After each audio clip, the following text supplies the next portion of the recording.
So today I'm going to do a presentation on ADHD because we all see these students every day, but what's more important is that we understand those students, okay? So first we have to know what ADHD is. There's a lot of disabilities in the special ed umbrella, and so it's important that you understand that every disability is not the same, and sometimes they overlap. So ADHD is a developmental disorder. It's associated with an ongoing pattern of being inattentive, hyperactive, and impulsive. It affects 11% of all school-age children. And ADHD begins in childhood and can continue well into your adulthood and your teen years. So the diagnosis never goes away, which is the reason students leave the building with IEPs so that they can get a reasonable accommodation later. It doesn't make them less disabled once they leave the elementary or the middle school or even the high school. And despite multiple studies, they still don't know the cause of ADHD. They don't know whether it's diet, environmental. There's a lot of factors that go into it.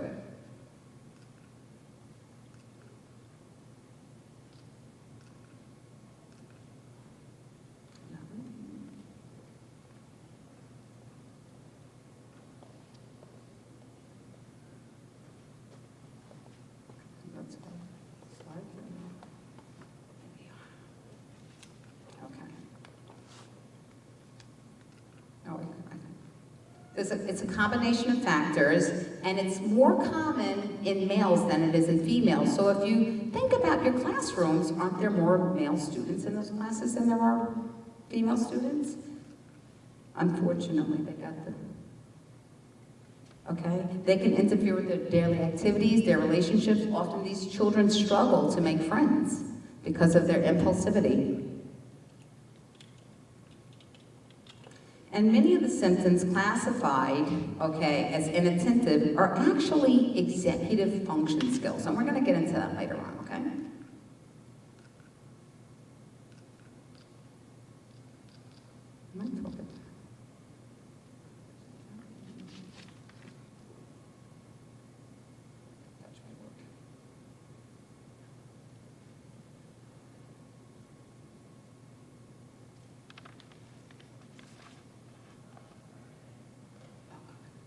So these are some of the signs and symptoms.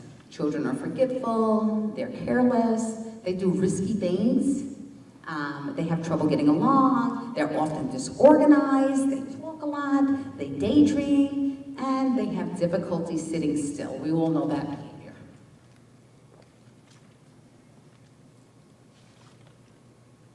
Okay, so let's go over some myths first, because often people will say, oh, that kid is lazy. So one of the first ones is, oh, they're too young to have ADHD. Well, you don't know when it's coming. When does a child force to focus? At what age? That word wait is really important, and I tell kids this because you have to wait for the paycheck, you gotta wait for the grade, you gotta wait for the end of the unit, you have to wait till mom cooks dinner. So waiting is something that really bothers them, and it bothers them at very young ages. Sometimes people will say, my student is just lazy and unmotivated. Well, sometimes they're just not really lazy. They have a problem going on in their head, and they can't be anything other than who they are. Another one, people will say, oh, they're a handful or a daydreamer, but that's normal. There's nothing normal about not engaging with other people. There is a problem there, and that problem goes well beyond a pencil and a piece of paper or just engaging with another person. And treatment for it will cure it. The goal is to get off medication as soon as possible. Well, I have to tell you, I have one doctor, a psychologist in our school that I call the good doctor, and he gave me great advice once.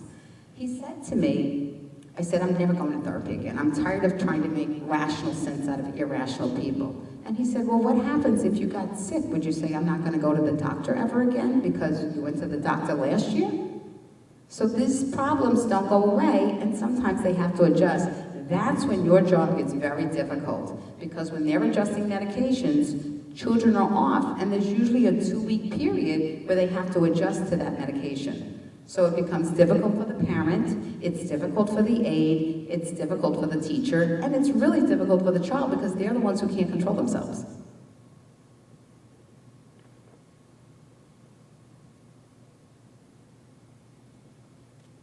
Sometimes they say, my student focuses on video games for hours. Well, what kid doesn't focus on video games for hours? It's engaging. Actually, I tell people all the time now that teachers are competing with the video games because they're constantly stimulated by social media, by video games, and we have to entertain them. They don't just want to be taught, they want to be entertained like they're doing all day long. That's why they sit in your class, I'm bored, I don't want to do this. So we try to put some kind of games into the classroom or make it more fun, exciting, be animated. Anything you can do to engage a child is very important. Just, you know, as long as they're not harming themselves, it's all good. Okay? It's caused by poor parental discipline? Absolutely not. You cannot blame a parent for a neurological disorder. Remember, that's something taking place in your brain. So to blame a parent is really unfair to both the child and to the parent. If my student had not received a diagnosis, it doesn't need help. Well, many times we have unclassified students until they get a classification and they'll be in a mainstream class. Well, we're seeing more and more of our students in every classroom across the district, which means you're going to see those behaviors with children that are not necessarily diagnosed yet. So they have to be tested. There's a psychological test, there's an educational test, there is a social background that they do. There's a lot of testing that goes on for a student to get a classification. And the last would be the child with ADHD will outgrow this condition. Well, I already stated earlier, this just doesn't happen. You know, they may learn to manage better, but it doesn't necessarily mean that the condition has disappeared.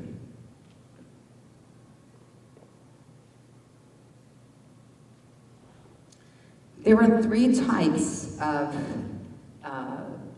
classifications for ADHD. One is predominantly inattentive.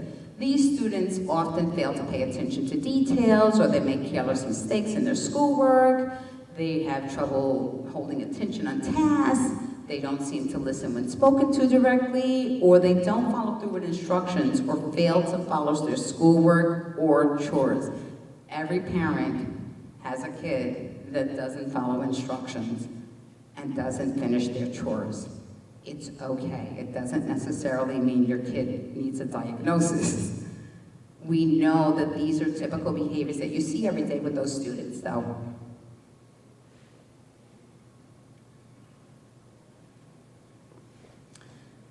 Also, when they're inattentive, they have trouble organizing tasks and activities. I'm sure all of you have seen a lot of this in school every day. This is one of those executive functioning skills that really gets to the heart of these students because they can't get out of their head to organize their own stuff to see what do I have to do next. So we're constantly organizing their papers, making sure they know that they're on the right page, you know, they're following the correct line. They also want to avoid mistakes, dislikes, or reluctance to do tasks that require mental effort over a long period of time. If it's something quick and easy, most students will do it. But if it takes some time to do, which often happens as they get to the higher grades, and all the time with math, then they avoid. Because that means they have to start thinking. But the world is changing, and people are going to have to think, so we're going to have to help them to think as well. They often lose things, or they need to complete tasks or activities. They're easily distracted, or they're forgetful in their daily activities. And again, many of us have these symptoms, but we don't necessarily have ADHD, but this is outside of the normal behavior of any other student in the class.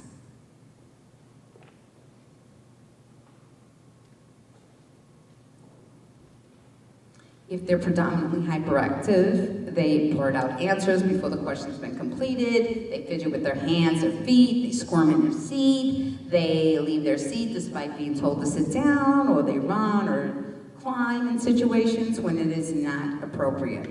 Especially when they're young, you'll see a lot of this movement, okay? As they get older, some of that gets a little bit more controlled. depending on if they're medicated or not, and sometimes it's still difficult for students.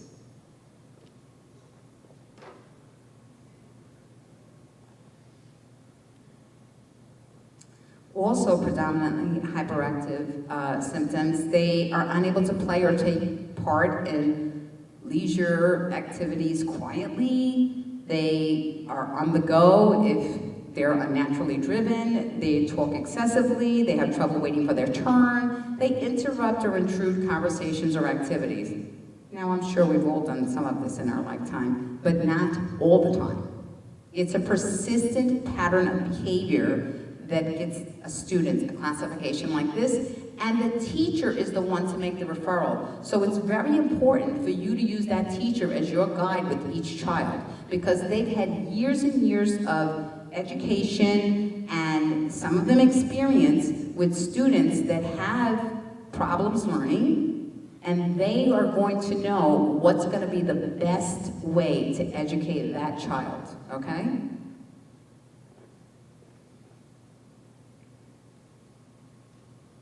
So then there's also the combined one, which is really a lot of children, okay? They're usually over 16, they have 6 or more of the symptoms. People age 17 or older have to exhibit 5 or more of the symptoms. The symptoms need to be present for at least 6 months.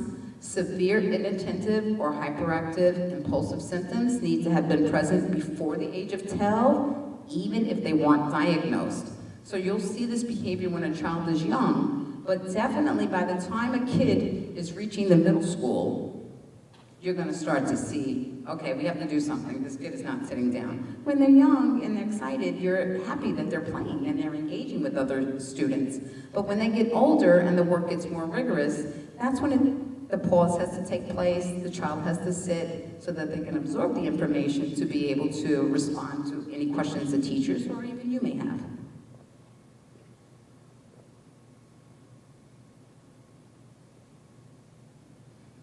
The symptoms should be noticeable in more than one setting, such as at school, at work, and at home. You'll often hear a parent complain when you call them and say, well, my child does have this behavior, and that's when we know, okay, maybe we need to do something to help them. The symptoms need to affect the person's ability to perform to his or her potential, and the symptoms should not be better explained by another mental disorder, such as mood disorder or anxiety. Remember, this is very important.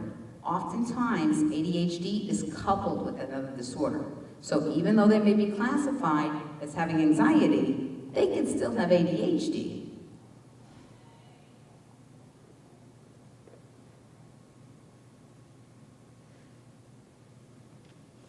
Common signs: disorganization, overspending, forgetfulness, paper clutter, indecision. You hear that a lot. I don't know, I can't make a choice, right?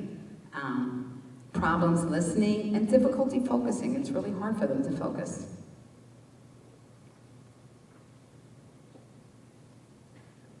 Let's talk about the stimming. You see this a lot. I know you do because I see it. Okay, it's a common misconception that stimming is only present in people with autism.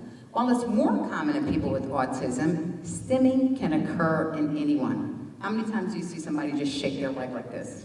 You know, it doesn't necessarily mean that the person is autistic or that they have ADHD, but it can be a symptom of it. ADHD and autism are both neurological disorders, but they affect different parts of the brain. That means the symptoms and the behaviors may be different in each person. For people with ADHD, stimming helps them to focus, control their impulses. Sometimes it helps to relieve anxiety or sensory overload. And that is a problem that a lot of young people today are having that we didn't have. Because today, the parent throws the bottle in, and then they give the toy, and then they give the bit, and there's someone after school, let me see, you gotta do sports, you gotta do this.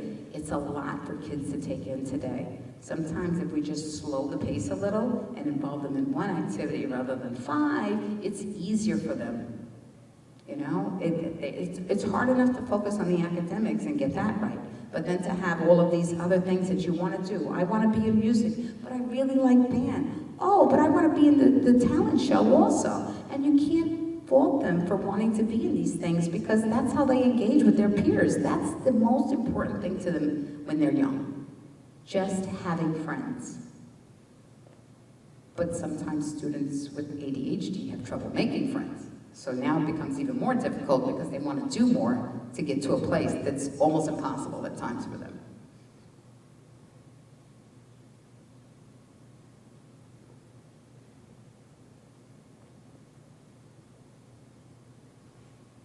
Okay, let's talk about types of stimming. There's visual stimming. That includes looking for an object or repetitive movements. You just keep looking at something. You'll see that often with the student. Auditory, this is a type of stimming that includes making specific noises or repeating sounds or phrases.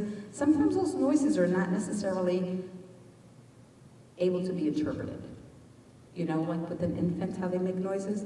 If a kid is making a noise, it doesn't necessarily mean that they're autistic. They could have ADHD going on, and at the same time, these noises in their head are just calming them down.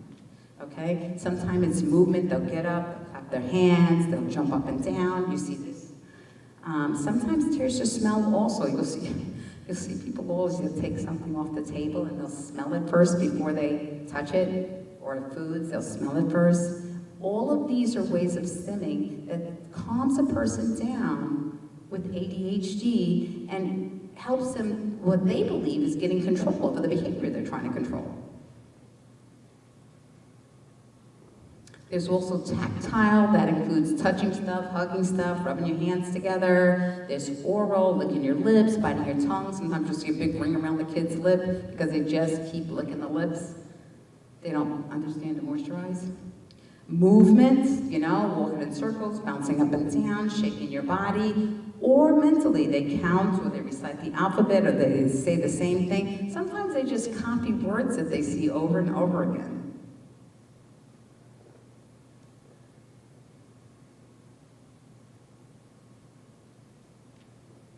Okay, so fidgeting or tapping your fingers, spinning around, walking or running in place, making repetitive noises such as clicking, biting your fingernails or lips, picking at your skin or clothes, looking at objects or flipping through books, drawing or writing in a specific pattern, facing a specific direction for extended periods, or eating the same thing every day. This is a comfort zone for them. So that's what you have to realize. And you want the child to be comfortable. So let's look at them. The predominantly inattentive child lacks focus, disorganization, distractibility, trouble following directions, and forgetfulness, while the predominantly hyperactive is impatient, interrupts others, always on the go, excessive activity, difficult paying attention, or fidgets. But if they have a combined, both of those combinations, not necessarily one or the other, can be present in this child. Or adult. Remember, it doesn't go away.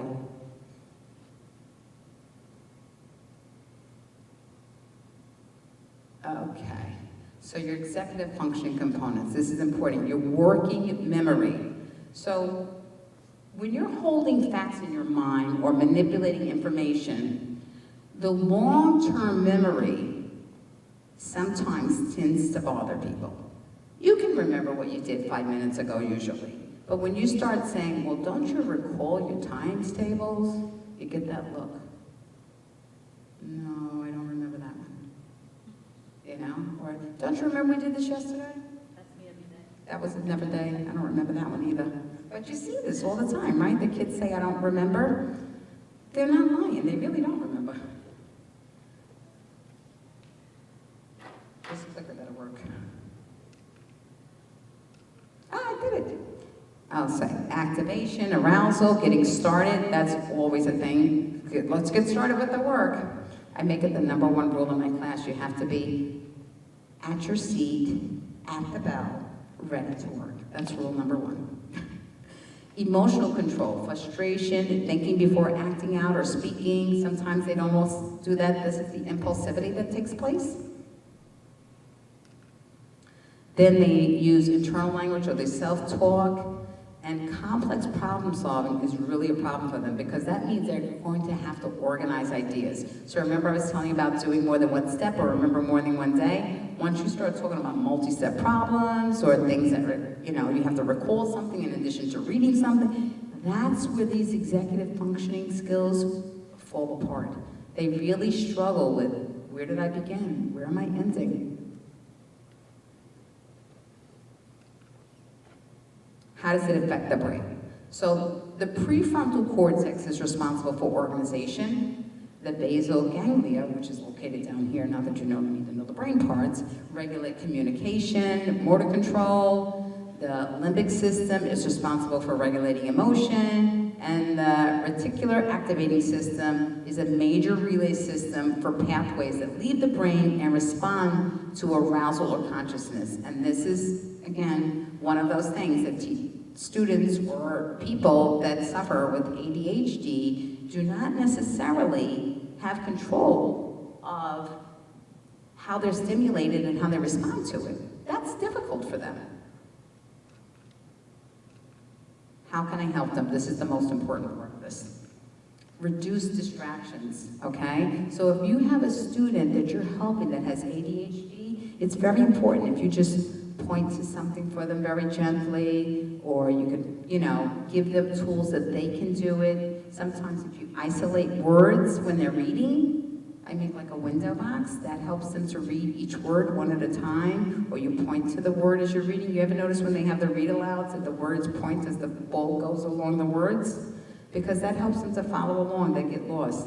Focus on the student at all times. That's very important. Take your lead from your teacher, but focus on that child. Don't be distracted with whatever you want to do while you're in that classroom, because this is where that kid really needs you.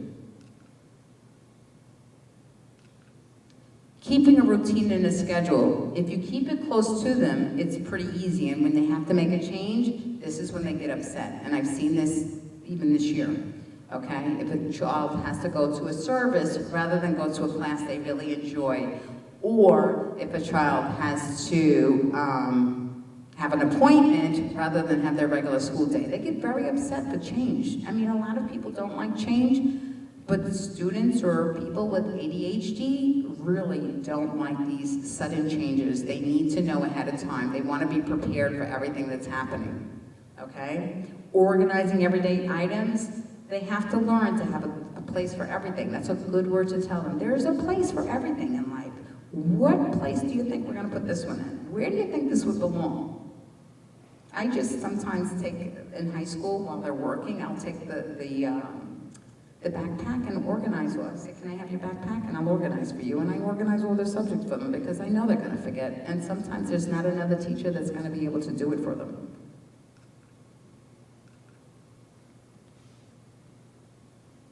Using organizers for your school materials, and stress the importance of writing things down and bringing them home. You all are provided planners at the beginning of the year. Every student gets one. They need to know to use this. I know they like the phone, but they need to have something else. They can put it in their phone if they want, but they really need to put it in a book also so that there's a visual reminder for them. What happens if they don't look at that in their phone? What happens if they don't look at the reminder? But if that book is there, most parents know to look in a book, right?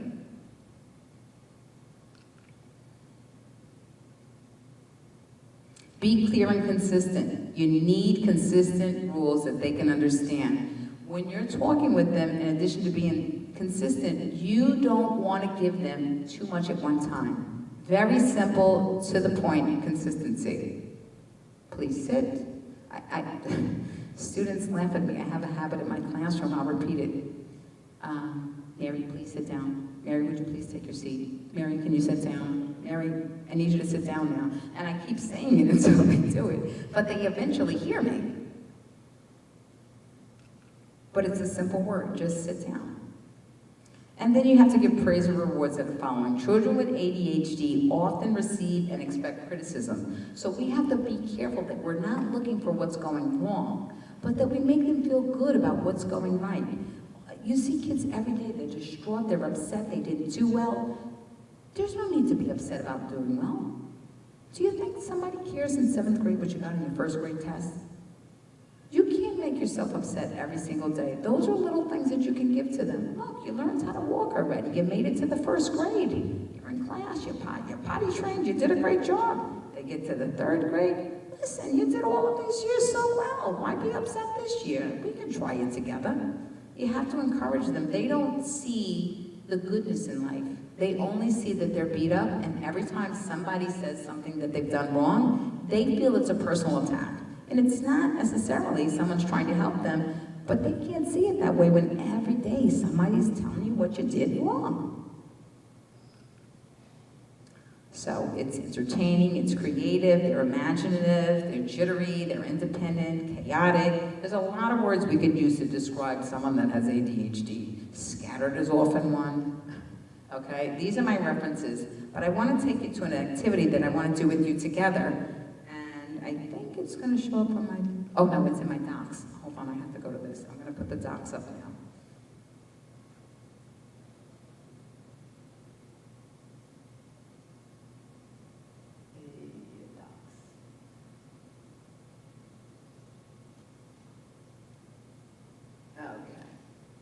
So I have some pencils and I have some paper for you guys so that you can try to do this yourself to turn it around for a student, because without you, it's not going to happen.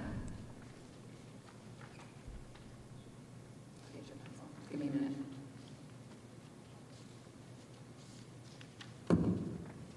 And we're going to share these with each other because, you know, you can learn best from more than one mind, right? Nobody knows it all, including me.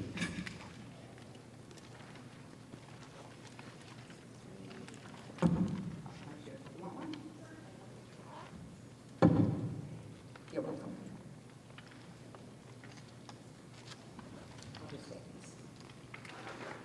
Ladies, these are not pencils, so I'm just going to ask that you give them back at the end of the class. Oh, thank you very much. All righty. I have an answer. But you can only have two. There's only two of you. Oh, you only need one. Anybody else need a pencil here? Everybody has one? You need? Thank you. Thank you. Here you are. And I have to get these sharpened. I got to get some more pencils sharpened. Oh, here we are. We have some more here. I have two more. How many more do we need? One for you and one for you. Perfect. There we are. So the first question is, there's 3 kids that are having problems with ADHD, and these are problems that kids often have.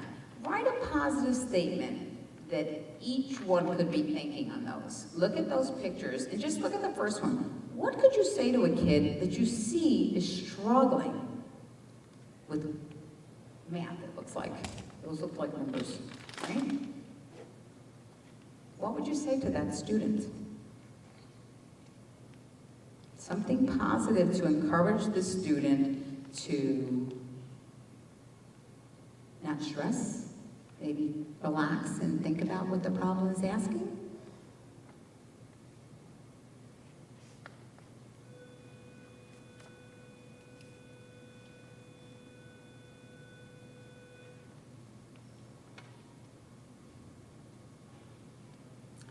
Can I ask for a volunteer for the first picture?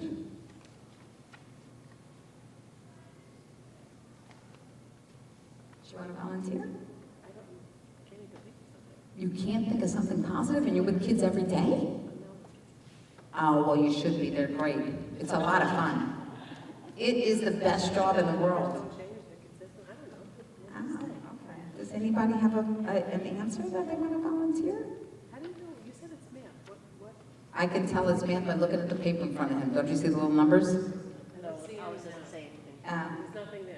Oh, I can see it on here. It's very teeny. Let me see if I can expand this. Hold on. View.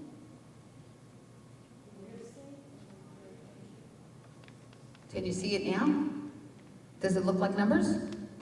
A little bit, right? Something scribbled on the paper. When you see things stacked up and down, you usually think they're numbers. You have that? Hold on 1 second. Yes, it's you. Okay, hold on. Take your time and think out loud if you have to, think about it. That's one thing I would say. Excellent. Yeah, that's exactly it. That's all you have to do is give them a little encouragement. Anybody else? Praise them. What would you say in your praise? I would say, oh, I love your shirt, or something like that. If they're struggling with math? Nice positive stuff. Like, what's your favorite team? Like sports. Or find something that interests them.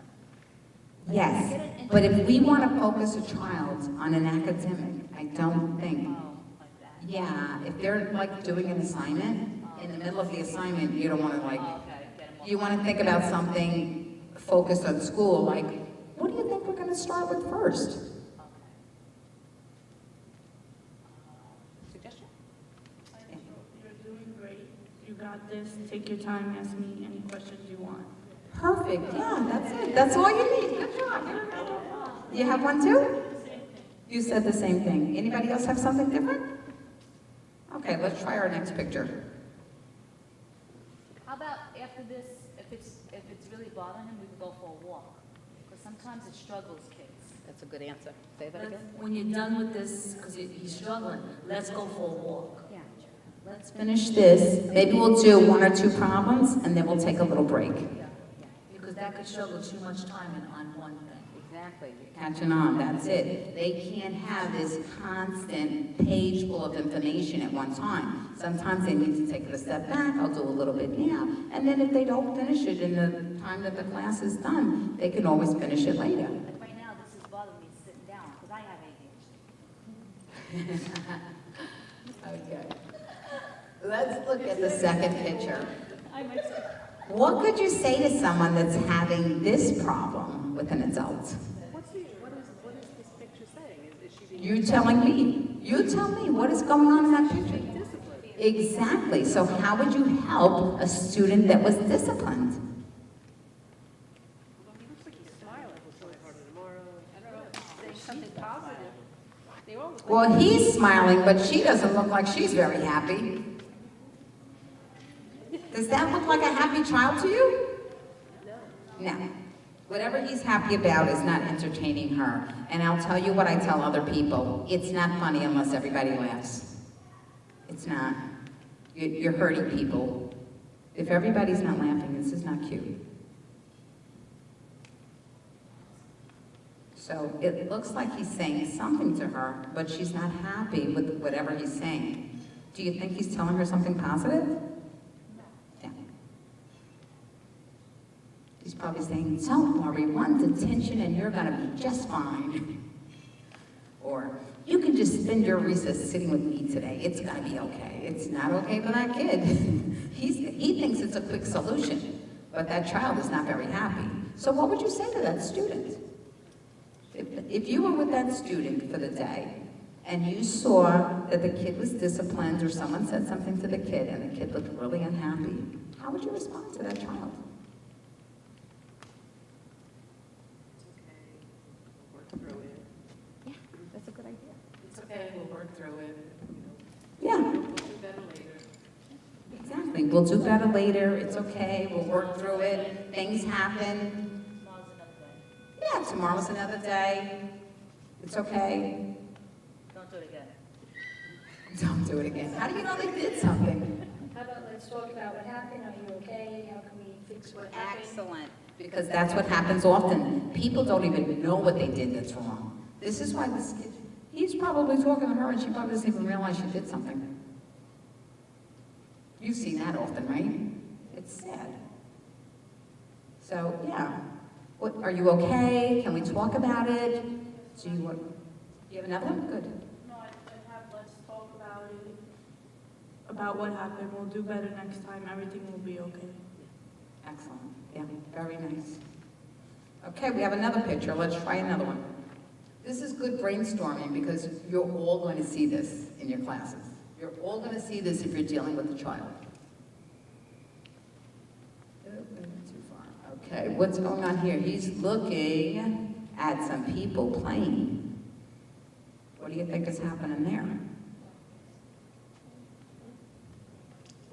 Why don't you ask them if you could play with them? Yeah. He's left out.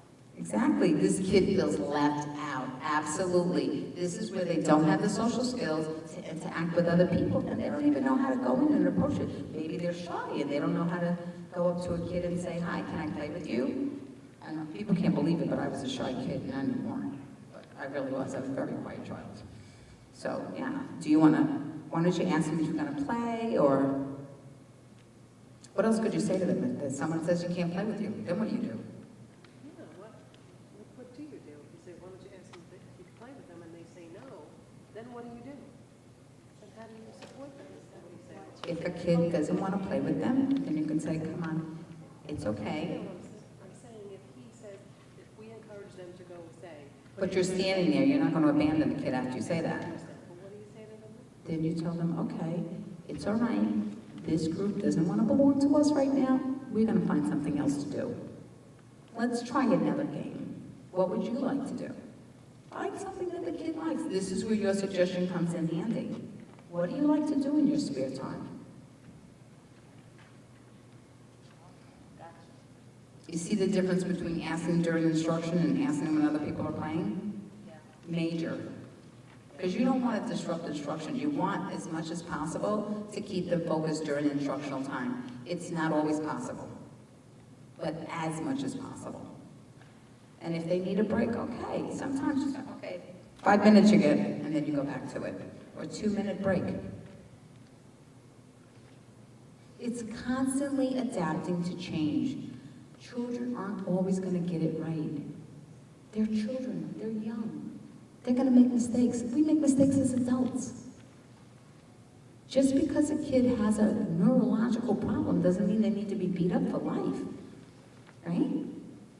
You don't want to be in that place if you had a problem. I have a problem with cooking, cleaning, and doing laundry, but nobody, beats me up for it.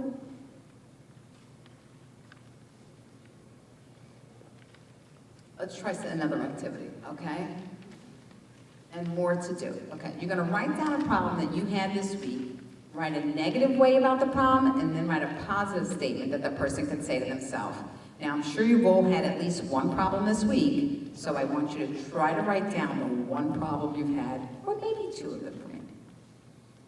Give yourself a positive statement to yourself, and something you would say if you were negative.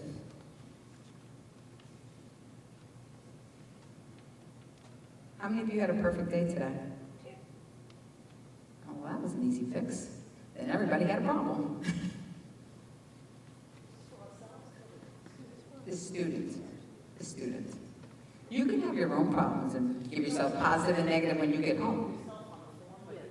Right. So this is for a kid to help himself. But you have to pretend you're a kid for a minute and do this. Because, think about this. When a kid says something, they're not saying, oh, I'm stupid because they think they're stupid. It's because people have said that to them.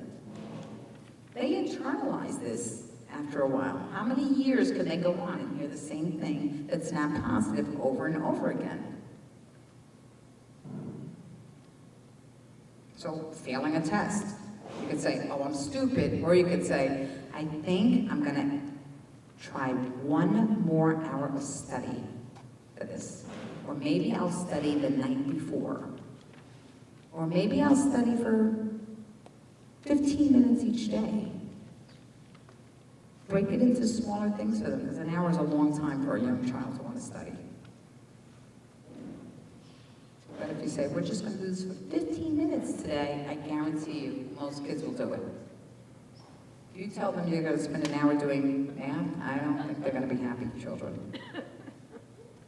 You found a problem? Okay, let's hear it. What's your problem? Constantly not listening, interrupting the class, not being motivated. So my negative would be stop it. That would be like a negative part. And then positive, I'd be like, let's just try and think about what I did wrong and let's see if we can fix it. Okay, that's a good one. Did you have any problems today? It's an exhausting day, huh?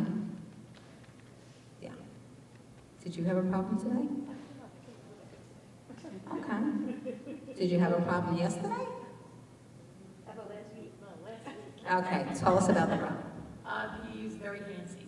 Oh, Yes. that's part of the disability, isn't it? Yes. Okay. Yes. So I used to be firm, and now I ease up on him, and I was like, listen, we want to reward you. So you have to remember the good behavior will give you rewards, and the bad behavior will start to take things away from you. So he actually has been listening, and the last couple of days we've seen major improvements. I find that with children, even adults, give them choices. I always tell the kid, you can either clean the mess or you can take the referral. Which one do you want? I'm not gonna just write a kid out because they did something wrong, because the more important lesson there is that they learn this is not something you wanna do. But they do respond very well to choices. You're absolutely right. Yeah. Nobody wants to be dictated to. You know, and now I notice I say, keep up the good behavior, I'm hearing great things, I'm gonna go and tell everyone how well you're doing and how you're behaving, and he does smile, I think he's getting it. Yeah, they do. They try to control themselves when they see that it's working for them, right? No, you know. Good, good. Did you have a problem this week, today? No, you just can't focus, so I keep telling him, like, just focus, and then I keep telling him, like, it's okay, we'll have a better day the next day, tomorrow. So what is the negative response he says when he doesn't focus, or you say when he doesn't focus? He doesn't talk. No, he talks, but he just says, okay. He just yeses you to death. It's not. Did you try to say with him, let's do something wonderful today? Yeah, I say, let's read you because he loves to read too. Oh, good. Let's do that.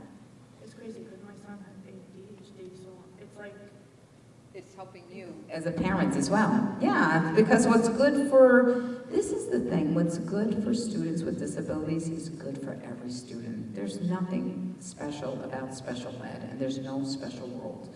We just have to be human to people and treat them like humans. Everybody has some problem. So if this problem is ADHD, you're gonna have another problem tomorrow. I mean, you're not gonna beat yourself up for it every day because of it. And you can't beat yourself up as a parent. But you can reward him. yes, we do actually. Does it work? Sometimes. Well, sometimes it's a little bit hard for him to be in control of themselves, right? What was your problem?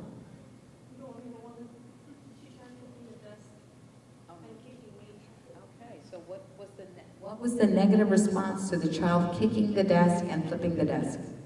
Kicking the aid and flipping the desk. I said, is this going to keep happening? You need to relax. And then my positive one was, let's try to make this we took her to the psychologist, and I said, we're going to make this a better day. Well, this just happened before, and let's just try to move forward. And was she calmer afterwards she went to the psychologist? Yeah. Yeah, that usually helps. You know, there's a lot of resources in the building, and Farmingdale is a great district, okay? There are so many resources for these students. I have never been in a building where I've seen so many mental health people, and it's not just this year. This has been going on for years. I've been here 26 years. So they really have a nice continuum of services, and they also have great supports for everyone. So what was your problem? So my student has a hard time focusing. A lot of time if the teacher is reading, he should be following the text, and he doesn't. And I continually pointed out, but quietly. Today, it was much more publicly pointed out by a special teacher. So it was a small group, but in a larger setting. And that had results that carried over to other classes, which I wouldn't have thought would have been the way to handle it. So what is the positive? What would be a positive way to take that instead of making a little problem in a little space in a big place into something positive for that child? What could you have said? I'm not sure I follow your question. How could you have handled that if you were the teacher as opposed to someone giving this kid something, you know, calling them out? Because there's something that could have been said. How would you have addressed that? So that's what I have been trying to do, by trying to get him to follow, to focus, unsuccessfully. And I was surprised that Somebody else noticed it? this would have been the solution, would be, you know, bringing it to light so that others see it, that made him, I guess, realize. I think he's probably embarrassed. What do you think? So is that something that I should continue to do in front of other people? That I mean, that got results, but I wouldn't have expected that would be what I should have done. What you did got results? Or what the teacher did got results? Right.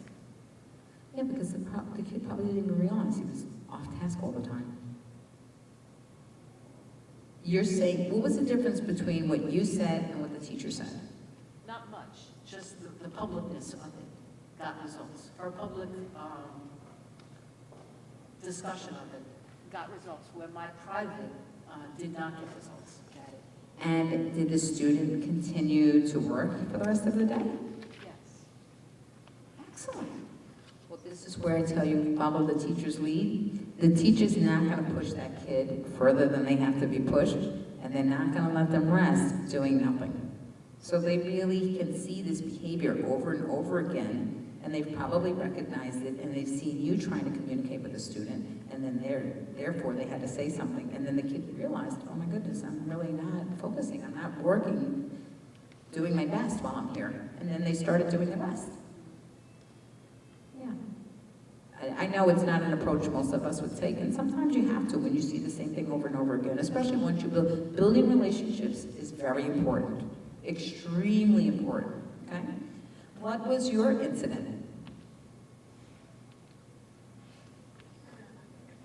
You don't have any incidences?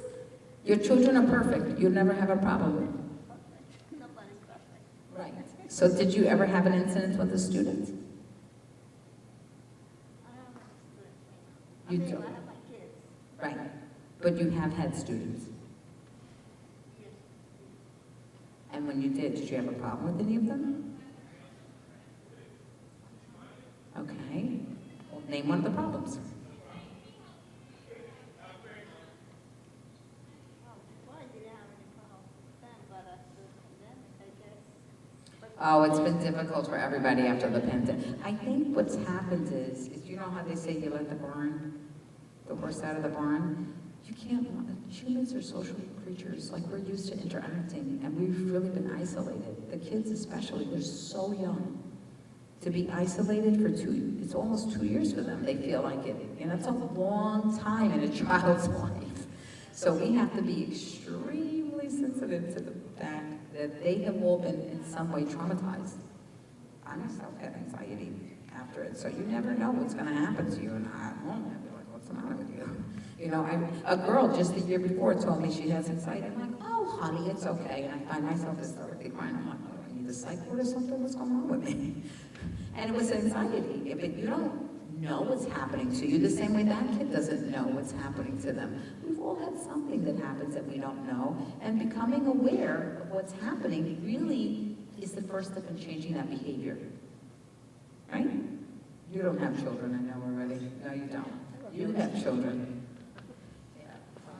What was your incident or your problem? Oh, I had no problems.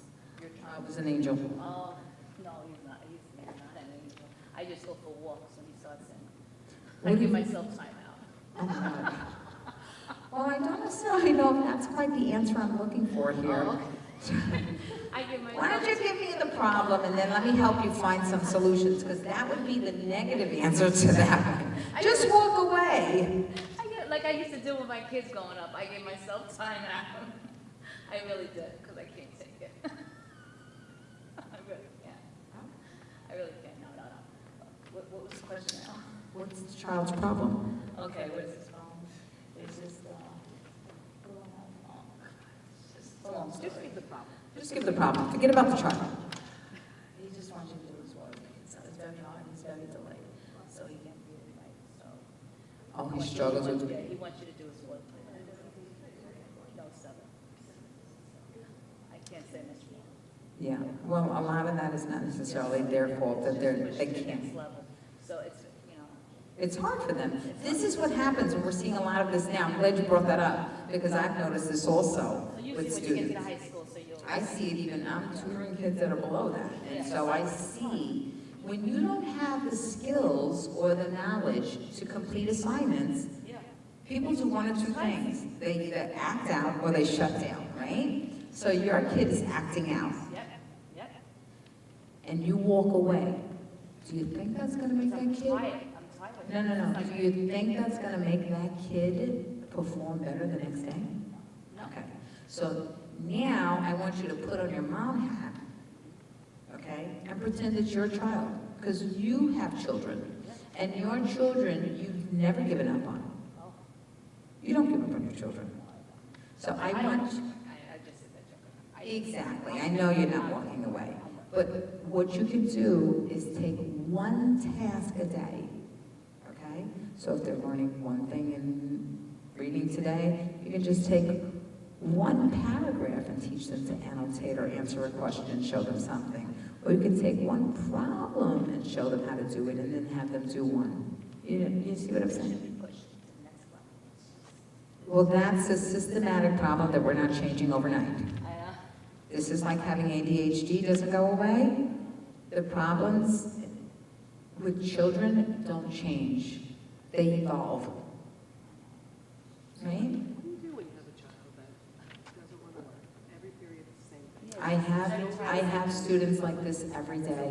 So you just go through the motion every day? I don't go through the motion. I go through and I sit with them one-on-one. I just had a big thing with a student today that the mother is a special education teacher.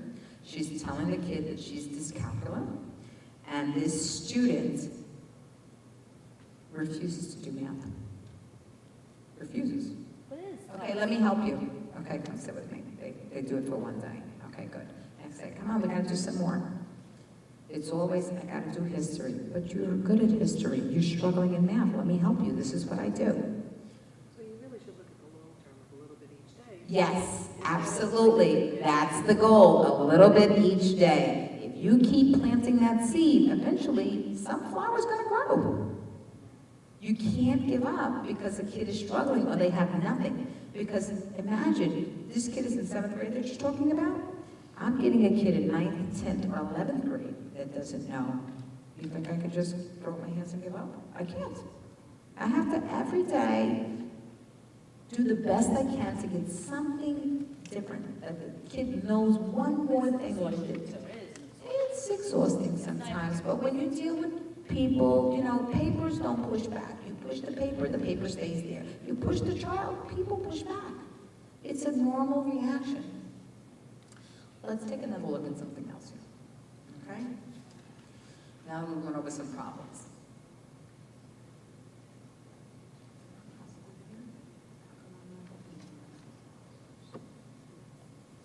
Okay. You have days where everything seems to go wrong. So rather than try to live by hard and fast rules or absolutes regarding the appropriateness of interventions designed to improve your academic achievement or your motivation, it often proves more productive to evaluate the situation and ask a couple of questions. Okay? Will you be violating any basic needs is a very important question. So you see when you say, oh, you're not gonna go to recess today, every kid needs a break. There's no kid that's gonna be working for 7 hours and doesn't need a break, people, okay? That means we don't wanna take away lunch and recess if we can. Then another one is, who will be working harder? So to learn true self-control, the kid has to learn to work harder than the adult. And as adults, we need to teach them to do the work rather than us do it, giving him the answers. A little bit of instruction every day, and eventually the kid will learn the problems, right?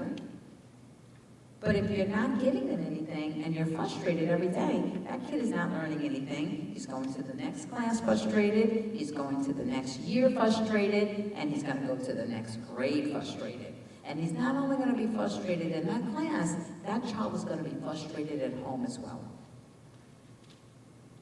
Very important to think about that, okay? So we have to think about what are Band-Aids and what are lasting solutions.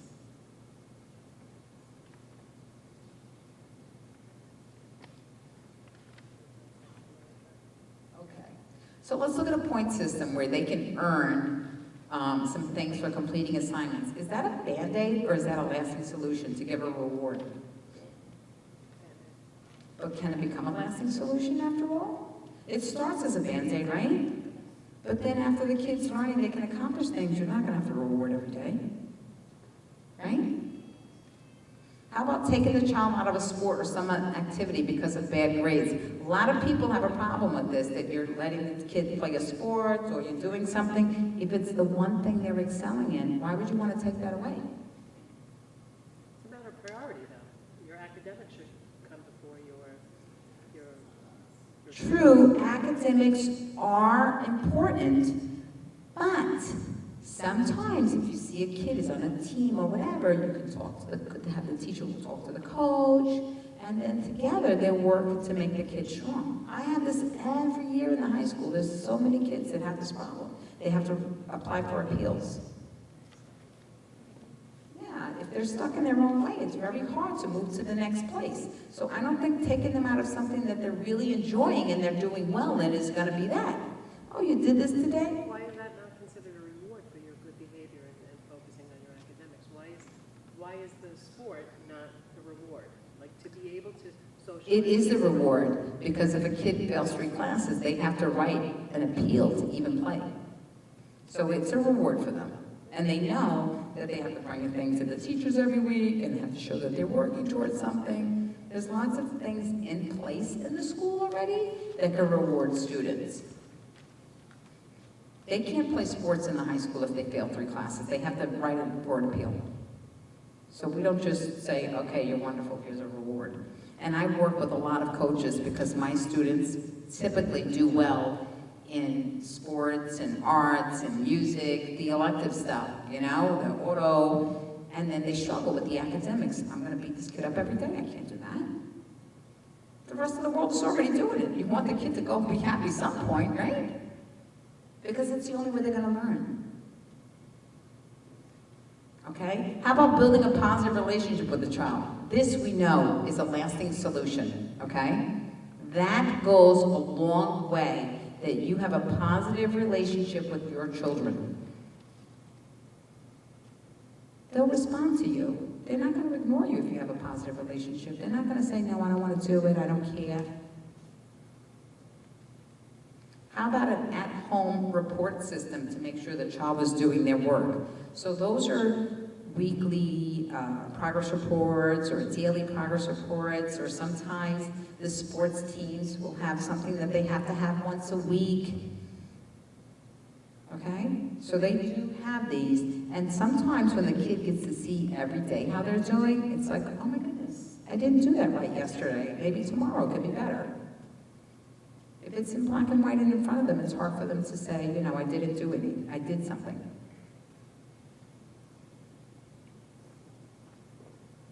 How about lecturing the child why they should work harder? Does that ever work? No. Okay. Helping the child learn about their personal strengths is a lasting solution. This is a Band-Aid, this is a lasting solution. And our final one is sitting with a child and making sure they do their work. Is that a Band-Aid or a lasting solution? I think it's a lasting solution, because when you're helping them and they're successful there, then they can do it independently afterwards. It's only when you say, oh, you didn't do it, or you're wrong, that it becomes a real problem. I hope I gave you girls some information that's really helpful for you. And just remember, there's a lot of